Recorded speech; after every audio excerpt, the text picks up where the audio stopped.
રાજકોટ ખાતે સાગઠિયાનું વધુ એક કારસ્તાન પ્રકાશમાં આવ્યું છે। સાગઠિયાનું આ કારસ્તાન રાજકોટ ખાતે પ્રકાશમાં આવ્યું છે। 25,000 વાર જગ્યાના માલિકનો સાગઠિયા ઉપર આક્ષેપ કરવામાં આવ્યો છે।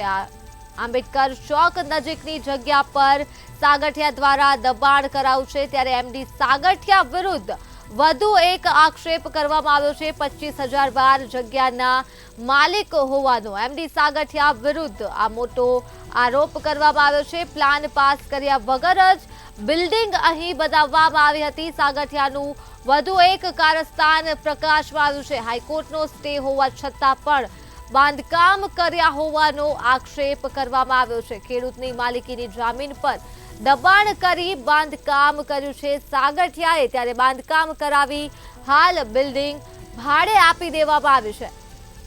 રાજકોટથી આ માહિતી મળી છે, જે એમડી સાગઠિયાનું વધુ એક કારસ્તાન પ્રકાશમાં આવ્યું છે। એમડી સાગઠિયા વિરુદ્ધ વધુ એક આક્ષેપ કરવામાં આવ્યો છે। 25,000 વાર જગ્યાનો માલિક છે એમડી સાગઠિયા। આક્ષેપ કરવામાં આવી રહ્યો છે આંબેડકર ચોક નજીકની જગ્યા ઉપર દબાણ કરવામાં આવ્યું છે અને પ્લાન પાસ કર્યા વગર જ સાગઠિયાએ અહીં બિલ્ડિંગ બનાવી અને હાઈકોર્ટનો સ્ટે હોવા છતાં પણ બાંધકામ કર્યું છે।